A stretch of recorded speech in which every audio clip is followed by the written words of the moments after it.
پھر آپ ذرا ٹیکنیکلی غور کریں کہ زبان کو بند کرنے کے ذرائع بھی اللہ نے فراہم کر دیے کہ زبان اگر آپ ہونٹوں کو پیس لیں تو زبان بند ہو جاتی ہے, نہیں کھلتی. کیا یہ بات درست ہے کہ اگر آپ زبان کو ہونٹوں کو تالا لگا لیں تو زبان بند ہو جاتی ہے, نہیں کھلتی؟ جی جی سر. اچھا ایک بات, لیکن آپ نے کبھی کانوں میں غور کیا کہ کانوں کو اللہ تعالیٰ نے کوئی دروازے نہیں بنائے کہ جو کانوں کو بند کر سکے؟ حالانکہ آنکھوں کے دروازے موجود ہیں, آپ اپنے پپوٹے بند کرتے ہیں تو آنکھیں بند ہو جاتی ہیں, کچھ نہیں دیکھ پاتی. لیکن کیا ایسی چیز کانوں کے لیے بھی موجود ہے؟ نہیں سر. پھر آپ کو پتا ہے کان ملٹی ڈائمینشنل ہے. آپ میری بات کو, میری شکل دیکھیں یا نہ دیکھیں, کمرے کے اندر بیٹھ کر آپ میری طرف سے منہ پھیر کے دوسری طرف منہ کر لیں, آپ میری شکل تو نہیں دیکھ پائیں گی لیکن آپ میری آواز چاروں طرف سے سن لیں گی. کیا یہ بات ٹھیک ہے؟ جی جی بالکل. اس کا دلائل اس میں یہ نکلتے ہیں علماء حق کی تعلیمات کی روشنی میں. وہ کہتے ہیں اس کا مطلب ہے کہ ہمیں سننے کا کام زیادہ کرنا چاہیے اور سنانے کا کم کرنا چاہیے. سننے کا کام, دوسروں کو سنیں, دوسروں کی بات کو سننے کی کوشش کریں کہ وہ کیا کہنا چاہ رہے ہیں. یعنی کہ آپ, اللہ نے دو کان اس لیے دیے ہیں کہ آپ دونوں کانوں کو زیادہ استعمال کر کے اللہ وحدہ لا شریک کی مخلوق کی باتیں سنیں تاکہ آپ کو اس کی سمجھ آئے. اس نے بھی یہ کہا کہ بے شک میں ایمان لایا رب پر, بس مولت تم میری بات کو سنو. اب بعض اوقات بھلا کیا ہوتا ہے کہ آدمی آپ کے فائدے کی بات کر رہا ہوتا ہے اور اس نے وہ بات جو آپ کے فائدے کی وہ آخر میں آپ کو بتانی ہوتی ہے, لیکن آپ درمیان میں اپنی بات کر کے اس کی بات کو پورا نہیں سنتے. تو ہمارے گھروں میں اکثر لڑائی اس لیے ہو رہی ہے کہ ہم سنانا چاہتے ہیں, سننا نہیں چاہتے. کیا آپ اس سے ایگری کرتے ہیں؟ جی آپ ہمیں نا سننا چاہیے. اپنے ساس کو چاہیے کہ بہو کی بات کو سنیں, بہو کو چاہیے کہ ساس کی بات کو سنیں, باپ کو چاہیے کہ بیٹے کی بات سنیں, بیٹے کو چاہیے کہ باپ کی بات سنیں. تو یہ پھر معاشرے کے اندر جب ہم سننے سنانے کا مسئلہ کریں گے نا تو پھر یہ آسانی جو پیدا ہو جائے. اللہ سبحانہ و تعالیٰ فرماتا ہے کہ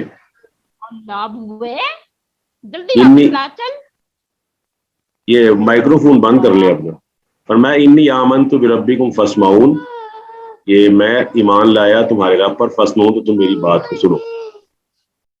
اب اس پر انہوں نے دلائل تو کوئی نہیں دیے, دلائل کے مقابلے میں تو کوئی دلیل موجود نہیں تھی, لیکن یہ ہے کہ انہوں نے اس کو قتل کر دیا. اور یہ باتیں جو اس وقت بیان ہو رہی ہیں یہ آپ کو پتا ہے کہ ان میں بھی پائی جاتی تھی کفار مکہ میں بھی, بالکل یہی یاد آتا. تو پھر فرمایا قیل ادخل الجنت, اس سے کہہ دیا گیا کہ تو جنت میں چلا جا. قال یا لیت قومی یعلمون, تو اس کے دل میں نا پھر بھی دیکھیں کتنی بھلائی موجود ہے. وہ کہتا ہے کہ کاش میری قوم کو پتہ ہو جاتا بما غفر لی ربی, کہ میرے رب نے مجھے کیوں معاف کر دیا. یعنی کہ جو آدمی کسی کا خیر خواہ ہو تو وہ اپنے خیر خواہی کو کبھی بھی نہیں چھوڑتا. اس کے باوجود انہوں نے اس کو قتل کر دیا, اس کے باوجود کہ انہوں نے اس کو شہید کر دیا, اس کو تکلیف پہنچائی, اس کے باوجود وہ آدمی اپنے اندر جو اس کے خیر خواہی کی جذبات موجود ہیں کیا کہہ رہا ہے کہ کاش میری قوم کو علم ہو جائے کہ توحید کی وجہ سے آدمی کو جنت ملتی ہے اور توحید کی وجہ سے اللہ سبحانہ و تعالیٰ راضی ہوتا ہے. کاش میری قوم کو پتہ چل جاتا ہے کہ میری رب نے مغفرت کر دی ہے, وجعلنی, اور مجھے بنا دیا ہے, من المکرمین. مکرم, اکرم یکرم سے اسم المفعول ہے مکرم. مکرم کا مطلب ہوتا ہے جس کی عزت اور اکرام کیا جائے. تو اللہ فرماتا ہے کہ اللہ نے مجھے بنا دیا ہے ان لوگوں میں سے جن کی تعظیم اور جن کی تکریم اللہ سبحانہ و تعالیٰ نے کی ہے. تو اب آپ دیکھ سکتے ہیں کہ اس کی تعظیم ہوئی, اس کی مغفرت ہوئی, کس وجہ سے ہوئی ہے؟ صرف توحید الہی کی وجہ سے ہوئی ہے کہ اللہ سبحانہ و تعالیٰ پر اس پر ایمان ہے اور اللہ وحدہ لا شریک کو ماننے والا ہے. اور آپ کو پتہ ہے توحید انسان کو دنیا کے اندر بھی اکرام یافتہ بناتی ہے, آخرت کے اندر تو اس کو انعام ملنا ہی ملنا ہے. تو یہی وہ توحید ہے جس کے بارے میں اللہ وحدہ لا شریک نے قرآن مجید میں جگہ جگہ اس بات کی تلقین کی ہوئی ہے. اور عیسیٰ علیہ السلام کی زبانی بھی انہ من یشرک باللہ فقد حرم اللہ علیہ الجنہ ومأواہ النار وما للظالمین من انصار. جو آدمی شرک کرتا ہے تو اللہ وحدہ لا شریک نے اس پر جنت کو حرام کر دیا ہے اور جہنم اس کا ٹھکانہ ہے, اور ایسے آدمی کا مددگار بھی کوئی نہیں. وما للظالمین من انصار. ظالمین کب بنتا ہے آدمی؟ جب آدمی ان الشرک لظلم عظیم پر عمل کرتے ہوئے اپنے آپ کو ظالموں پر اس میں کھڑا کرتے ہیں. اللہ فرماتا ہے وما انزلنا علی قومہ, کہ اس کے بعد انزلنا, ہم نے نازل کی, نہیں نازل کی, علی قوم, اس کی قوم پر, من بعد ہی, من جند من السماء. جند کہتے ہیں گروہ کو, مطلب اللہ تعالیٰ کے لشکر. اللہ تعالیٰ فرماتا ہے کہ ہم نے نا اس کی قوم پر آسمان سے کوئی لشکر نہیں اتارا. صاف ظاہر ہے کہ اس قوم کے اندر اس قوم کی حقارت کو بیان کرنا مقصود ہے کہ اللہ وحدہ لا شریک کے ہاں اس قوم کی نہ کوئی ویلیو تھی کہ اس کے لیے آسمان سے لشکر اتارا جاتا اور پھر وہ اس کی تباہی ہوتی. یہ اس قوم کی حقیر شان ہے کہ بعض ایسی دفعہ ایسا ہوتا ہے کہ کسی قوم کی ہلاکت کسی ایسے طریقے سے لکھی جاتی ہے کہ وہاں فرشتے نازل نہیں کرتے بلکہ وہ قوم دوسرے عذابوں کے اندر مبتلا ہو کر تباہ و برباد ہو جاتی ہے. فرمایا ہم نے نہیں اتارا اس قوم پر من بعد اس کے بعد کوئی بڑا لشکر من السماء آسمان سے وما كنا منزلین اور نہ ہی ہم اتارنے والے تھے الا کانت ان کانت الا صیحۃ واحدہ. فرمایا وہ تو صرف ایک چیخ تھی اور وہ چیخ کیا تھی جس کے بارے میں آتا ہے جبرائیل علیہ الصلوۃ والسلام چیخ ماری فاذا هم خامدون. اذا یعنی کہ فوراً اذا آتا ہے اچانک کے لیے کہ اچانک جیسے ہی چیخ کی آواز آئی تو وہ قوم تباہ ہو گئی. خامدون کا مطلب ہوتا ہے بجھ کے رہ جانا. جس طرح چراغ بجھ جاتا ہے جس طرح بلب کا شعلہ جو ہے بجھ جاتا ہے آپ بٹن بند کرتے ہیں تو بالکل ایسے ہی جب اللہ وحدہ لا شریک جو ہے جس کو کہتے ہیں کہ کسی قوم پر عذاب نازل کرتا ہے وہ چیخ کا عذاب ہے یا زلزلے کا عذاب ہے یا بعض اوقات فرشتے عذاب لے کر آتے ہیں بعض اوقات آندھی چلتی ہے بعض اوقات طوفان آ جاتا ہے بعض اوقات زلزلہ آ جاتا ہے بعض اوقات اللہ وحدہ لا شریک کسی قوم کو دھنسا دیتا ہے زمین کے اندر جسے خسفنا به الارض کہتے ہیں کہ اس کو زمین میں دھنسا دیا گیا. تو یہ عذاب الہی کی مختلف شکلیں ہیں. قل هو القادر علی ان یبعث علیکم عذابا من فوقکم او من تحت ارجلکم. اللہ فرماتا ہے کہ میں بعض اوقات نیچے سے عذاب لے آتا ہوں بعض اوقات اوپر سے عذاب لے آتا ہوں اور بعض اوقات ایسا ہوتا ہے کہ قوم کو مختلف پولیٹیکل گروہوں اور سیاسی گروہوں اور مذہبی گروہوں میں تقسیم کر کے ان کی آپس میں اس طرح لڑائی کروائی جاتی ہے کہ ان کے اندر طاقت اور قوت موجود ہے. تو یہ جو ہے نا فرقہ پرستی کا عذاب یہ ہمارے ملک میں بھی عام ہے اور اکثر مسلمان ممالک اس میں گرے ہوئے کہ ہم پولیٹیکل طور پر بھی تقسیم ہو چکے ہیں ریلیجسلی بھی تقسیم ہو چکے ہیں اور کئی بنیادوں پر لسانی صوبائیت کی بنیاد پر ہم تقسیم ہو چکے ہیں. جب قوم تقسیم ہو جائے تو اس کی طاقت ختم ہو جاتی ہے جس طرح سورہ انفال میں اللہ وحدہ لا شریک نے اشارہ کیا ہوا ہے. فرمایا ولا تنازعوا فتفشلوا وتذهب ريحكم. آپس میں تنازع نہ کرو فتفشلوا وتذهب ريحكم. تم آپس میں بکھر جاؤ گے اور تمہاری ہوا جو ہے نا وہ اکھڑ جائے گی.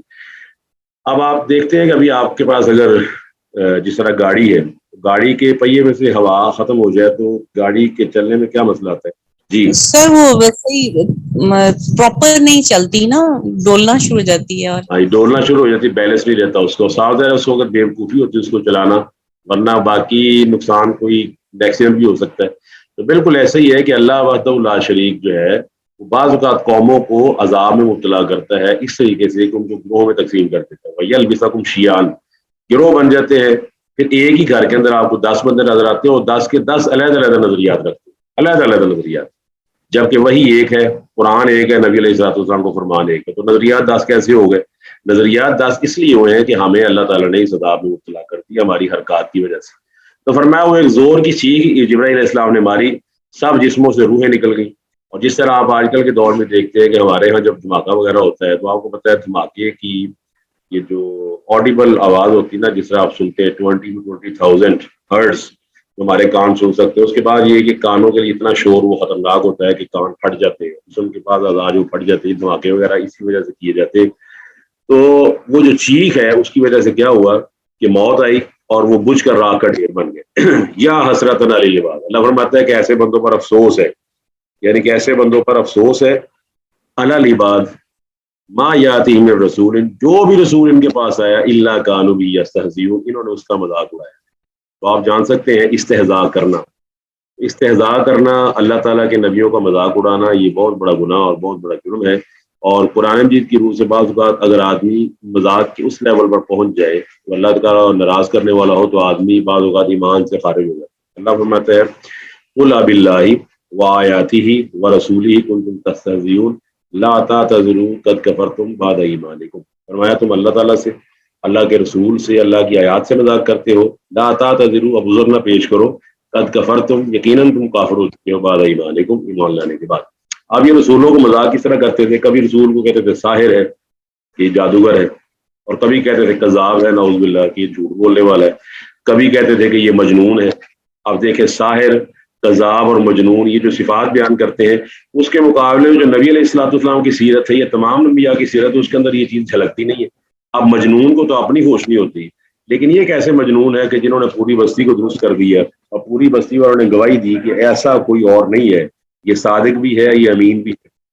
اللہ تعالیٰ فرماتا ہے کہ ایسے لوگوں پر حسرت ہے، ما یاتیہم من رسول، کبھی بھی کوئی رسول ان کے پاس نہیں آیا، الا کانوا بہ یستہزئون، مگر انہوں نے اس کا مذاق اڑایا۔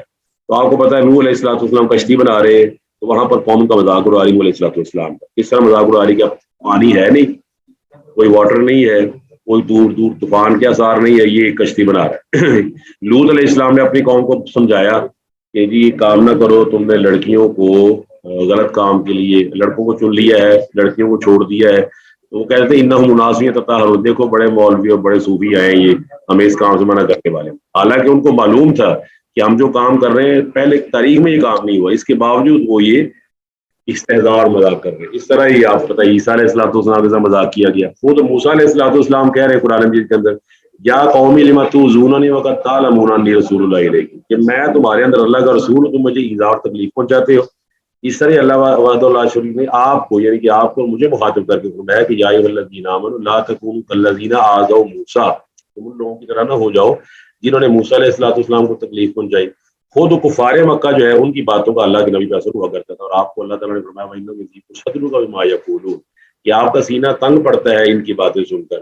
لیکن کوئی بات نہیں، یہ دنیا کے اندر تھوڑا سا متاع قلیل ہے، ثم مأواہم جہنم، تھوڑا سا فائدہ ہے، ذرا ان کو میرے پاس آ لینے دیں، پھر پتہ چل جائے گا کہ جیتتا کون ہے اور ہارتا کون ہے۔ تو فرمایا الم یروا، کیا انہوں نے نہیں دیکھا، کم اہلکنا، کہ ہم نے ان سے پہلے قبلہم من القرون، کتنی بڑی بستیاں، کتنی قومیں ہم نے تباہ کر دی، انہم الیہم لا یرجعون، اور وہ بستیاں ان کی طرف لوٹنے والی نہیں ہیں، یعنی کہ وہ جو بستیاں ہیں وہ تباہ ہو گئی اور وہ بستیاں اب لوٹ کر نہیں واپس آئیں گی۔ کتنی بستیاں اللہ نے قوم عاد کو تباہ کر دیا، قوم سمود کو تباہ کر دیا، کتنی بڑی بستیاں اللہ نے تباہ کر دی اور وہ واپس لوٹنے والی نہیں ہے۔ تو یہ انہوں نے دیکھنے سے کیا مراد ہے کہ آپ جس طرح پرانے واقعات کو سنتے ہیں تو سننے کا مطلب یہ ہے کہ گویا کہ آپ اس کو دیکھ رہے ہیں، جیسے کئی واقعات آپ نے اپنی آنکھوں سے نہیں دیکھے، اس طرح پچھلے صدی کے اندر ہیروشیما کا واقعہ ہوا، ناگاساکی کا واقعہ ہوا، اس طرح یہ لیٹسٹ 2001 میں 9/11 کا واقعہ ہوا، یہ اور بڑے واقعات ہیں۔ تو ان کا کنفرم ہو جانا وہ ایسے ہی ہے کہ آپ نے اس کو دیکھ لیا ہے۔ تو فرمایا کہ آپ نے دیکھا نہیں ہے کہ اس سے پہلے کئی قوموں کو ہم نے تباہ کر دیا اور وہ ان کی طرف لوٹ کر نہیں آنے والے۔ وَإِن كُلٌّ لَمَّا جَمِيعٌ لَدَيْنَا مُحْضَرُونَ، اور یہ تمام کے تمام لدینا ہمارے پاس محضرون حاضر کیے جائیں گے۔ اللہ اکبر، جتنے بھی لوگ ہیں اللہ تعالیٰ فرماتا ہے، سورہ انعام میں بھی اللہ فرماتا ہے کہ وَلَقَدْ جِئْتُمُونَا فُرَادَىٰ كَمَا خَلَقْنَاكُمْ أَوَّلَ مَرَّةٍ، فرمایا ہم تمہیں ویسے ہی اکیلے کے لیے واپس لے کر آئیں گے جس طرح تمہیں پہلے ہم نے پیدا کیا ہے۔ پھر اللہ تعالیٰ فرماتا ہے وَاتَّقُوا يَوْمًا تُرْجَعُونَ فِيهِ إِلَى اللَّهِ، اس دن سے ڈر جاؤ جس دن تمہیں اللہ تعالیٰ کے سامنے پیش کیا جائے گا۔ اس تمام کے تمام لوگ اللہ کے سامنے پیش ہوں گے، اور پیش کیا ہوں گے کہ اللہ تعالیٰ کے سامنے ان کا حساب کتاب کیا جائے گا اور اللہ کے سامنے ان کو جمع کیا جائے گا۔ فَهُمْ يُوزَعُونَ یوم یحشر اعداء اللہ الی النار وهم یوزعون، سورہ حامیم سجدہ میں فرمایا کہ ان کی نا یوزعون، آپ دیکھتے ہیں بڑے بڑے سٹورز پر جس طرح پیکیجز مال ہو گیا یا ایمپوریم ہو گیا یا الفتح ہو گیا یا اور بڑے بڑے ہائپر سٹار، ہائپر پانڈا، بن داود، اس طرح بڑے بڑے سٹورز ہیں، وہاں پر نا کلاسیفیکیشن ہوتی ہے یوزعون، کہ شہد والے خانے میں جو شہد ہنی لکھا ہوتا ہے وہاں پر کیا آپ کو نظر آئے گا؟ شہد ہی ہوگا، شہد ہی نظر آئے گا۔ آپ گروسری پہ جائیں گے تو آپ کو مرچ مسالے نظر آئیں گے، آپ کلوتھنگ میں جائیں گے تو کلوتھس نظر آئیں گے، ڈیٹرجنٹس کی طرف جائیں گے تو آپ کو پاؤڈر نظر آئیں گے، سوپس کی طرف جائیں گے تو سوپ نظر آئیں گے، کاسمیٹکس کی طرف جائیں گے تو کاسمیٹکس۔ بالکل ایسی قیامت والے دن زانیوں کی جماعت، شرابیوں کی جماعت، بدکاروں کی جماعت، یہ نا علیحدہ علیحدہ درجہ بندی کی جائے، اور فرمایا گیا ہے وَامْتَازُوا الْيَوْمَ أَيُّهَا الْمُجْرِمُونَ، کہ مجرموں کو علیحدہ کر دیا جائے گا۔ دنیا میں تو ہم اکٹھے رہ رہے ہیں نا، لیکن قیامت والے دن اکٹھے نہیں رہ پائیں گے، بلکہ مجرموں کو علیحدہ کر دیا جائے گا، اور جب مجرموں کو علیحدہ کر دیا جائے گا تو اللہ وحدہ لا شریک پہ ہر ایک سے علیحدہ علیحدہ سوال پوچھے گا اور تمام کے تمام لوگوں کو وہاں پر جواب دینا پڑے گا۔ اب اگلی آخری آیت آج کی ہے، اس کے بعد ہم نا کلاس کی اگر میں وہ سوال، آج نا ہمارا یونیورسٹی میں پیپر ہے، پیپر میں نے لینا ہے، اس لیے تھوڑی کلاس ہم شارٹ رکھیں گے۔ بہرحال یہ دوبارہ جب کلاس آف ہوتی ہے دوبارہ میں ری اسٹارٹ کروں گا تو اس وقت آپ نے سوال جواب پوچھ سکتے ہیں۔ اچھا، اب آگے اللہ نے وہ مثال دی ہے جو بالکل سمپل ہے۔ دیکھیں زمین کس لیے ہے؟ کلٹیویشن کے لیے۔ آپ زمین پر ہل چلاتے ہیں یا اس کو آپ زرخیز کرتے ہیں مشینوں کے ذریعے، وہ مقصد کیا ہوتا ہے کہ آپ اس کے اندر بیج ڈالتے ہیں، اور بیج ڈالنے کے بعد آپ ایکسپیکٹ کرتے ہیں کہ اس سے پھل برآمد ہوتا ہے۔ کیسے یہ جی؟ زمین کس لیے ہے؟ ہاں، آپ زمین میں آپ نے بیج ڈالا اور آپ کو پتا ہے آپ نے چاول بوئے تو آپ یہ امید رکھتے ہیں نا چاول پیدا ہو جائیں گے. آپ نے گندم بوئی تو گندم کی امید ہے, آپ نے کوئی اور کیا تو اس کی امید. یہاں پر بھی وہی بات ہے کہ اب اللہ نے وہ نشانی بیان کی ہے جو سب کو پتا ہے کہ یہ بات گندم کے بیج کو بو کر امید رکھنا یہاں سے آم پیدا ہو جائے گا, یا آم کو بو کر سمجھنا گندم پیدا ہو جائے گی, تو یہ تو فزیکلی کوئی بھی تسلیم نہیں کرتا. جو بوئیں گے کہتے ہیں as you sow shall you reap, جو آپ بوئیں گے وہی آپ کاٹیں گے. تو فرمایا ان کے لیے نشانی ہے الارض المیتہ. ارض آپ کو پتا ہے مؤنث ہے, مؤنث سمائی ہے, اس کی صفت آگے نا وہ بھی مؤنث آئی ہے. الارض المیتہ کا مطلب ہے کہ مری ہوئی زمین. کیا کیا اللہ وحدہ لا شریک نے, احییناھا, اس کو زندہ کر دیا. اللہ تعالیٰ کے زندہ کرنے کے طریقہ کار کیا ہے کہ اللہ تعالیٰ آسمان سے پانی نازل فرماتا ہے, جس طرح اللہ تعالیٰ نے سورہ واقعہ کے اندر بھی فرمایا ہے, اس طرح سورہ ابس کے اندر فرمایا ہے فَلْيَنْظُرِ الْإِنسَانُ إِلَىٰ طَعَامِهِ أَنَّا صَبَبْنَا الْمَاءَ صَبًّا ثُمَّ شَقَقْنَا الْأَرْضَ شَقًّا فَأَنبَتْنَا فِيهَا حَبًّا وَعِنَبًا وَقَضْبًا وَزَيْتُونًا وَنَخْلًا وَحَدَائِقَ غُلْبًا وَفَاكِهَةً وَأَبًّا مَتَاعًا لَكُمْ وَلِأَنْعَامِكُمْ. فرمایا ہم نے آسمان سے پانی برسایا اور پھر زمین نے اپنی آغوش کو کھول دیا اس پانی کے قطرے کو اندر رکھنے کے لیے. پھر وہ پانی کے قطرے کے اندر پینیٹریشن کرنے کے بعد زمین کو نرم کیا اور آگے سے پھل پیدا ہونے شروع ہو گئے. منہا حبن, پھر ہم نے نکالا اس میں سے غلہ, فمنہ یاکلون, تو اس غلے میں سے یہ لوگ کھاتے ہیں اس کے اندر سے. تو صاف ظاہر ہے کہ اسی طرح اللہ وحدہ لا شریک الارض کی جگہ اپنے آپ کو رکھ لیں, میتہ مردے کو رکھ لیں, تو جب اللہ تعالیٰ کے حکم سے ہم مر جائیں گے تو احییناھا, اللہ ہمیں دوبارہ پیدا کرے گا. کیا خیال ہے جی, اس بات پہ یقین ہے کہ اللہ دوبارہ پیدا کرنے پر قادر ہے؟ جی سر. جی سر, جی سر. اور کیا ہے وہ اخرجنا, پھر اللہ نکالے گا